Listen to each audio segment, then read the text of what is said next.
gathered together. September 23 at 12:16 p.m. I received a phone call from Christine of Unity Square.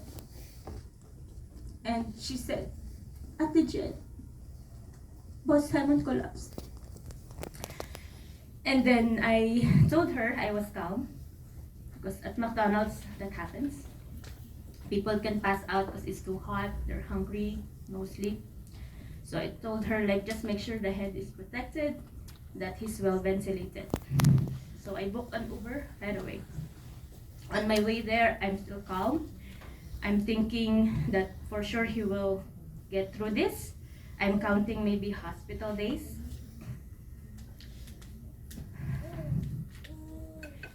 But then he didn't make it.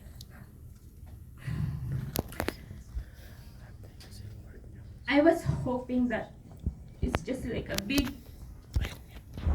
misunderstanding or nightmare that I have to wake myself up. Because that experience in the operating room is extremely terrible. It's extremely terrible. He was there trying to fight for his life. That machine is keep on pounding his chest. But they explained to me that they can't do anything anymore. So he basically died at 1:45 p.m. That's the time of death. And the reason was blocked arteries and heart attack. And I remember myself saying like when they stopped, like that's it. That's it. And I feel numb. I never had any encounter in the operating room and I don't know what to do. Good thing Felix is there. Suki was there too, Spike was there. But I literally felt numb, like what's going on? Because it doesn't make sense. I just went to work just like the usual routine. I think he woke up 6:30 a.m. that day and our routine is like he will kiss me while I'm half asleep, but I know he's there. And I remember him saying like, my love, I have to go. And then he said, go back to sleep. And I love you so much. And then I responded that, yeah, take care, my love. I love you too, and I'll see you later.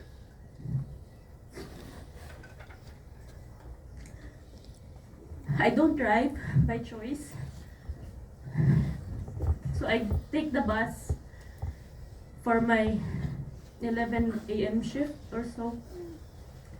And on my way to my work, I text him as a routine that, love, I have a meeting today, 8 p.m. for me. I love you so much. And then he replied, let's survive our shift, okay? See you at 8 p.m. I love you so much. And that's the last text message that I got from him.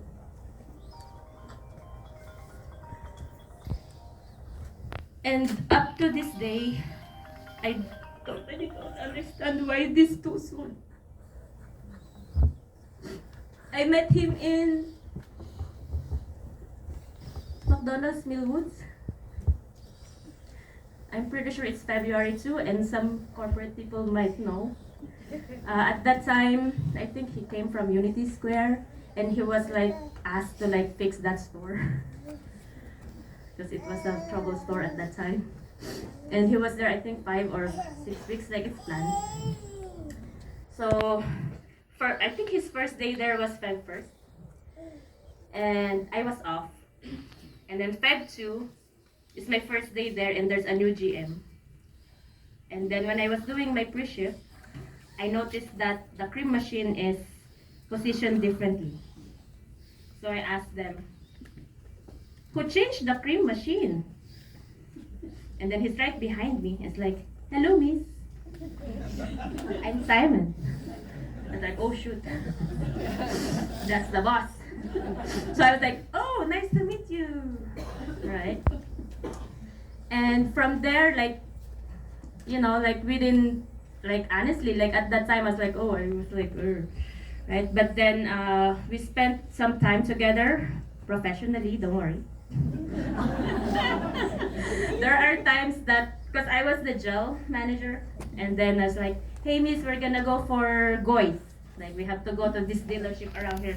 And by the way, Millwood is just here, right? So it's just like very odd that we're here too. And then at that time, so it's still like slippery because it's icy. And I believe he got his charger, Dodge Charger, like recently, and he said like, hey miss, you sit here. So I was shy. And then I'm just joking with him, and I was like walking, going to the car, like, hey boss, it's slippery, like that. So I don't know, maybe that worked. And then I also remember that it's February 13 we worked together. And then I told him like, boss, tomorrow is Feb 14, you should buy us flowers. And it's like, I guess. So he came with flowers. So I was the one who like putting like individual ribbons for the girls. And I took a selfie with that flower. Manifestation. And then I can't recall, but one of our housemates had a birthday. Or maybe I'm mixing things up. But at some point, I know that he was told that he's gonna go to Calgary Trail. Okay, and then when that one is official, so at some point he asked me like, do you wanna go for dinner? Like we're already not on the same store, don't worry again. And then I said, of course, that's food. So we went he researched and went for a Filipino restaurant on the south side. And then after that, like 3 days ago, there's like a birthday celebration in one of the housemates. And he brought beer. So good intention, because the housemates now are rooting for him. And then so we had a very great night. Like we were dancing, videoke, and maybe you will see it in one of the photos there that kind of like captured how Simon looked at me in one of the candid shots. So that's why we are bugging him. And so it just flourished from there. So we became official July 24 of 2015. He offered a ride for me to Kutz, because at that time you have to drive to the border to get your permanent residency. So there I was, July 23, I got my PR. July 24, I have a boyfriend. We made it official. And July 25 is my birthday actually. So I sure do know how to plan. And from there, we definitely realized that we are travel buddies, because our first activity on my birth, or the 24th, is the white rafting in Paramount or something, like Panorama. Yeah, and then it just flourished from there. Long story short, I have at least 10,000 photos of us. If you are my friend in Facebook, you're gonna see most of the things that we did as a couple. We are unique. We are extremely simple people. For those that knows where our house is, you will notice that there are no furnitures or something like that, because we have like a bigger, plan, which is to travel. Basically, what I'm treasuring right now is the 10 years of Simon's genuine love. Literally, he will give me flowers every 24th of the month. I don't know who else does that. Anybody? And also, we are very traditional. We are cards people. So we have lots of cards. So his birthday, my birthday, Valentine's Day, anniversary, and Christmas. So, which helps me when I was going through them, because I was able to read like chronologically how he felt.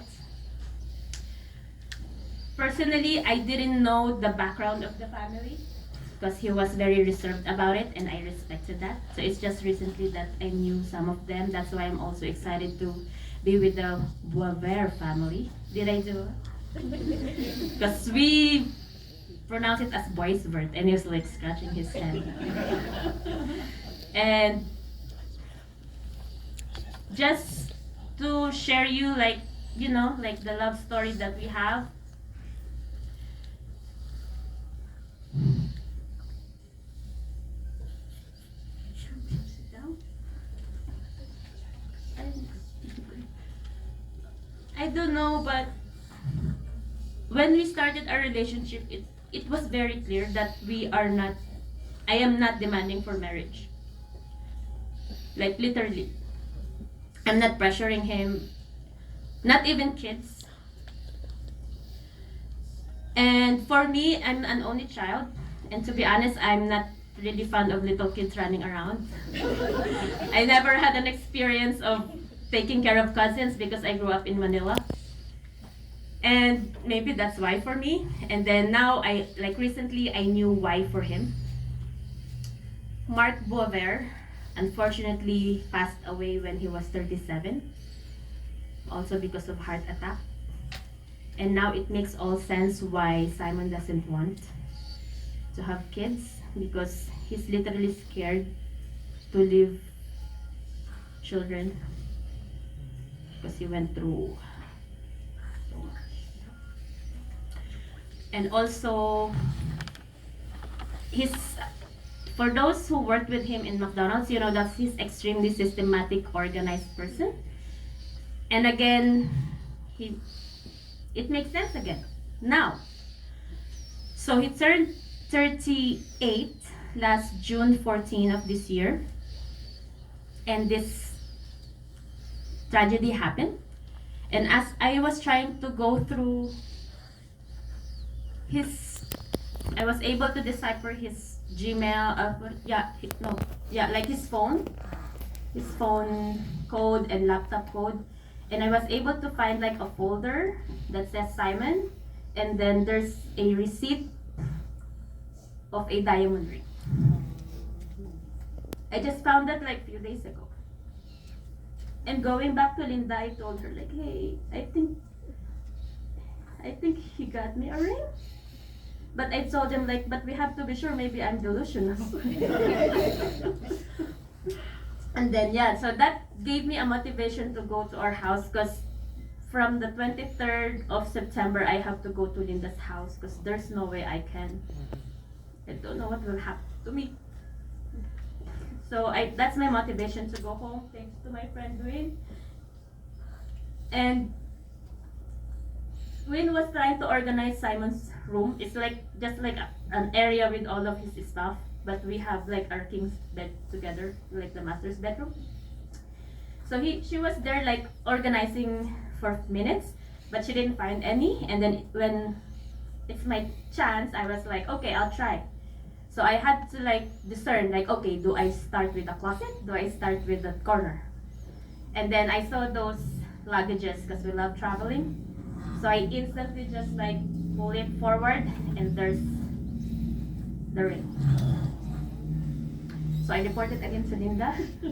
I told them what happened, and then they said, you have to wear it. Do you guys think I should? Yes. That's why I have it. And That's so sad. as mentioned, we love traveling. Every couple years, we go to the Philippines. He fell in love with Napan Beach, El Nido, Palawan. And this year, for some reason, like as soon as we get back last 2024, like, hey, we have to go next year. I was like, oh, that's too soon. And again, that makes sense. Simon being Simon. Unfortunately, that will not happen because I will go home with him on this state. But the least I can do for him is to bring him to where he would love to be. And I will scatter his ashes in Lakpan Beach because that's where he wants to be.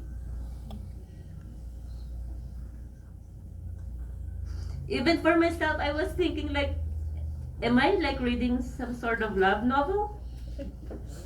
Because it felt like it's almost perfectly written if he is still here. We are very private. We are very simple. As much as I know, we try to live in faith. We try to be independent. We try to respect people. Work, family, friends. And I'm pretty sure with hundreds of people right here, this is a testament that Simon is an extraordinary guy. And that Simon touched you guys on his special way.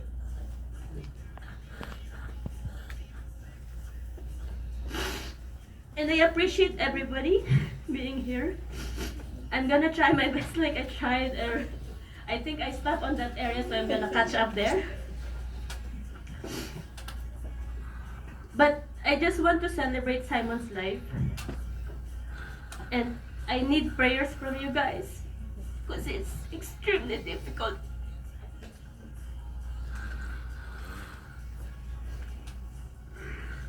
It's extremely painful.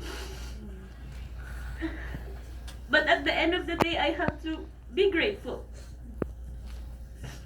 Because I met Simon Boisvert.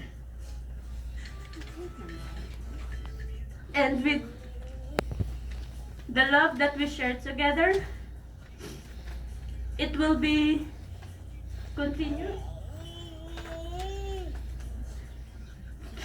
And for those who respect him and love him, please feel free to share your story because that's only one story, you know.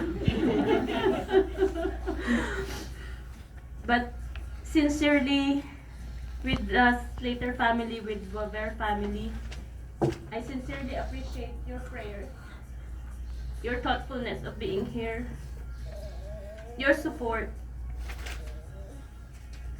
Because Simon will definitely be happy like that. He was opening like his hockey cards. He's trying to be very careful and then see him give up. Okay. And then just pull it out.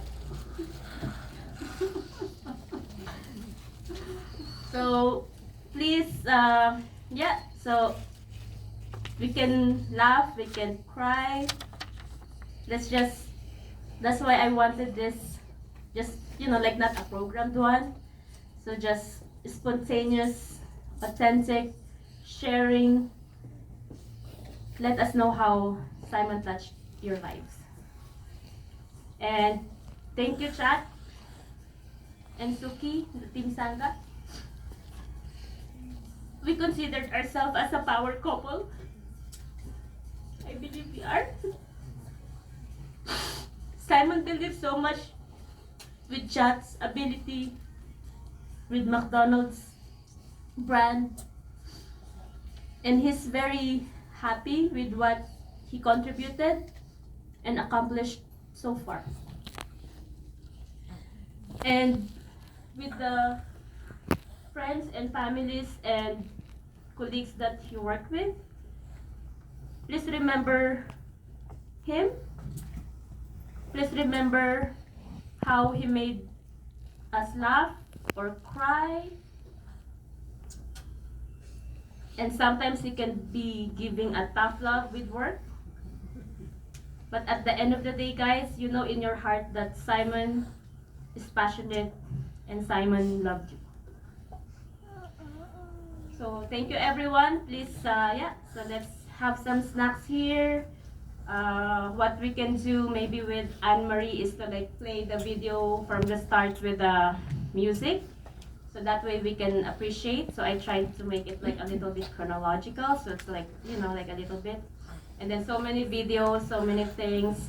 And even after today, we will have an October 7th Catholic Mass for him also in St. Thomas More. So many people loves him. So many people is touched by him. And take it easy up there. Thank you.